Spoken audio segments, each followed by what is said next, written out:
Welcome to the new episode of GenAI and Insights podcast, where we bring you perspectives on the trends shaping businesses, industries, and the economy. I'm Pallavi, your host for today, and in this episode, we explore how generative AI is transforming the real estate sector, from smarter decision making and faster project launches to improved customer engagement, construction efficiency, and enterprise value creation. To discuss this further, we're joined by Chaitanya Seth, partner of real estate at EY India. Chaitanya will be sharing insights on how real estate companies can move from experimentation to scalable GenAI adoption and what leaders need to do now to stay ahead in a rapidly evolving market. Hi, Chaitanya. Thank you for joining and welcome to the podcast. Thank you, Pallavi, for having me. Thank you, Chaitanya. So, Chaitanya, to begin with, how you see GenAI playing a role for real estate developers and what impact it can bring to the real estate sector? So, great question, Pallavi. I clearly see GenAI becoming a true transformation catalyst for the industry. To understand that better, let's understand what is industry witnessing today. Industry is witnessing a significant shift in the priorities. We see an intense competition now, which means that as a developer, I need to have an accelerated speed and effectiveness of my launches. We see an increasing construction cost, both in the material and the labor, which essentially means that I need to ensure my construction cycles are optimized and I'm having far more control, predictability on my schedule, my budget, my risk. We clearly see that there's a shift from what used to be a seller's market to a buyer's market now, which means that I need to be far more closer to the customer. I need to understand my customer better. The imperatives around experiences have amplified in the last few years. And the last I would say is the industry is becoming semi-organized to organized. We see RERA, we see GST, we see a lot of developers getting listed, capital markets, PE money coming in, which means that as a developer, I need to have a faster turnaround, more transparency, far more automation, predictability in the business. So all these are the imperatives which industry is facing, which leads to the fact that I would need some catalyst which allows me to accelerate and transform all these life cycles, which means that GenAI in this lever can actually help us to ensure that I'm able to have an accelerated land to launch cycle, more successful, more effective. It can help us do a better selling and a faster selling by reimagining my entire operating model, the way I reach out to my channel partners, the way I do my marketing effectiveness, the way I run my referral and loyalty campaign programs. It can actually help us in terms of driving personalization at scale, which means that I can be far more effective and a very curated customer experience right from lead booking and booking to possession and post possession. And the last would be the ability of technology to kind of look at how can I optimize my schedule, optimize my cost. I think that's again a very big lever which probably a GenAI can play across use cases within procurement, within contracts, within the monitoring, which can actually allow us to kind of have a faster turnaround time, more efficiency, and better profitability at the end of the day. Thank you, Chaitanya. Now, to add to the previous question, could you also share some GenAI use cases to our listeners? Okay, so fair. So let's look at the four things I talked about, and let's maybe take one or two use cases in each one of them to bring it to perspective. So we talked about land to launch, right? One thing when a developer is looking to launch a project, one problem they want to solve is what will be my value proposition? What is that I need to launch which will be effective in the market and I'm able to sell effectively? For that, developer would go around, understand what's the competitor offering. They will talk to channel partners. They will look at few research reports. They will look at the demand supply data. They will look at registration data. They will understand what is the velocity in the last 3 months, 6 months, 12 months in that market. And the teams will sit and analyze the data. Now, what if we have a market scan bot which allows to accelerate and give you a far more comprehensive view, which means that I can ingest almost whatever 7 to 10 brochures of my competitors which are there, which are obdocs in the market, which I go to the channel partner with. I can actually feed in the entire demand supply data, what has been the velocity, what has been the movement of 1 BHK, 2 BHK, 3 BHK in the market, at what price points they've been selling in the market. I can feed in whatever my intel I'm gathering from my channel partner discussions I'm having. I can feed in whatever information I do have, and that collectively can be analyzed. And the bot can actually give you a starting point in terms of what can be a potential value proposition in terms of the configuration, in terms of the size, in terms of the amenities, in terms of the pricing recommendation. And that to me can actually give you a 30 to 50% head start. A very simple example, right? In terms of, for example, if I'm looking at, I want to understand my layout, what should be my size of the kitchen? And that is probably one differentiator I want to create based on the market research I conducted. One simple thing to even look at the visuals of different obdocs and understand in terms of what is that competition is offering, it becomes so easy and convenient for a developer to kind of look at.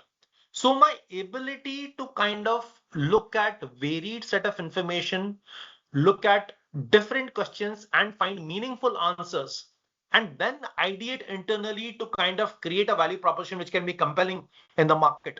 That's a very simple but very powerful use case, because as a developer, they know very well that if they put up a launch and which is not a right product in the market, they will have a longer lead time to sell. So I think that's one simple example I can give you. Second example I can give you is in terms of sales acceleration. I talked about my entire journey from pre-sales, which is a contact center wherein the customers are being reached out to make a site visit. That's the one micro journey we can talk about, and that can be completely automated and transformed using agentic AI and GenAI put together. You can have agentic AI to make calls to the customers. You can have a GenAI coach to your human agents to kind of do about it. You can have GenAI which can actually customize your entire collateral. So it is not that a, a customer A or a B or a C calls all get a similar collateral. The information might be the same, but the way it is being served can be far more personalized. So for example, if I'm an investor or I'm an end user or I'm an upgrade housing buyer, the proposition to me would actually be different and my collateral can actually be served in that manner. So I can have a far more smarter targeting. So GenAI can actually help me in coaching, can help me in dead lead harvesting, it can drive more propensity modeling, it can actually place calls, it can pursue my customers to make a site visit. It can actually do 100% call audit, which allows to give me a right training needs for my pre-sales callers and make them far more effective. So efficiency can go up, the scale can go up, the personalization can go up significantly. That's another second example I can give you from a sales acceleration perspective. Third, I'll pick up from a construction side, our ability to actually look at the health of the project. Health of the project typically can be looked at on broadly schedule, cost, and risk as the major parameters to look at.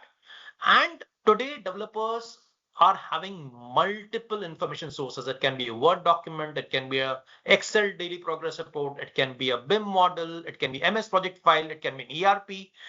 But ability to actually synthesize the information and make those decisions and create a predictive model out of it. I think that's the skill which AI, Gen AI put together can actually kind of create, which can actually give you a view in terms of what is the predictive health of my project.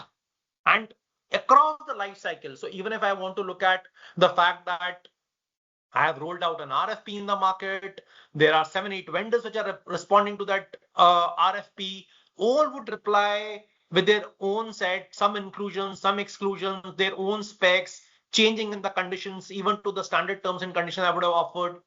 The tool can actually help you summarize and make a very easy comparison. I am giving you some examples of a low hanging fruit which can be quickly be deployed, which allows them to kind of start using at an initial stage and amplify the use case and make it as a part of the entire operating model. So these are some of the examples of the use cases I can talk about. Thank you, Chaitanya. Now, what does an organization need to do in order to embark this GenAI journey? honestly, the industry has been a slow adopter to technology. We have seen that it was actually COVID which pushed the acceleration of using digital or technology to a reasonable extent. And so the mindset has to be the starting point, in my view. We need to see this as a true investment and not as a cost. It is actually meant for the business. So the first shift which we need to make this journey successful, it has to be top driven. There has to be a belief that this is a true catalyst which can actually create disruption. There are significant amount of potential benefits which can it can unlock. We have talked about in our thought leadership also that it can deliver 2x to 3x uh, of increase the enterprise value if you're able to kind of embed that into your overall operating model.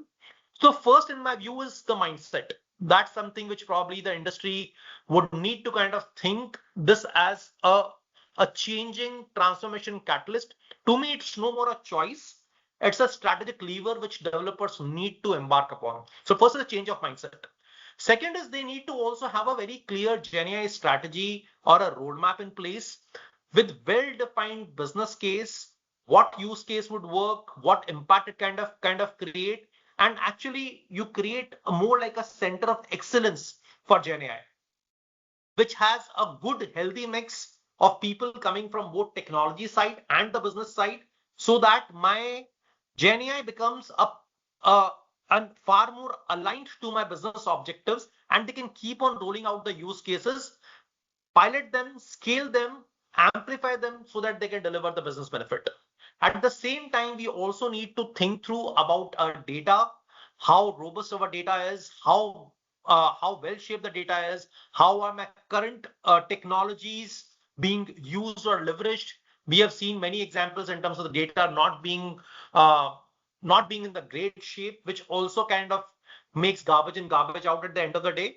But yes, GenAI has a beauty in terms of looking at unstructured data, images, structured data to make most of the sense. But yes, data has to be at the core front, which also needs to be thought through, and data-led strategy has to be very important to make this entire journey successful. And then obviously you need to look at the talent, how you kind of bring talent up to speed.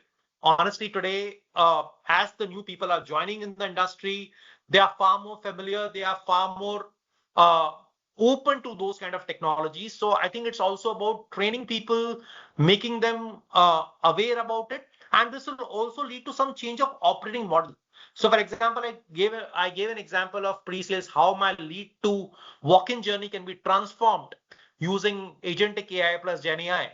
We may have to rethink in terms of the kind of people we are deploying, the kind of training what we are providing to them, and the kind of outputs we are expecting from them.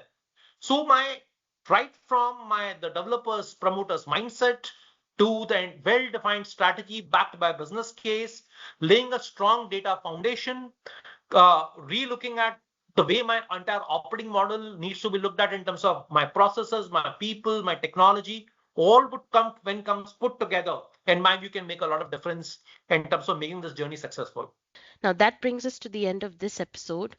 A big thank you to you, Chaitanya, for joining us and sharing all your perspectives on the impact of GenAI and the use cases, and overall how GenAI is reshaping the future of real estate in India. Thank you, Pallavi. Thank you for having me for the great conversation. Thank you very much. Thank you. And to all our listeners, thanks for joining. As the sector becomes more data driven, intelligent, and customer focused, the real opportunity lies not just in adopting GenAI, but in embedding it across the real estate value chain to drive speed, efficiency, and long term value. Thanks for listening. Until next time, this is Pallavi signing off.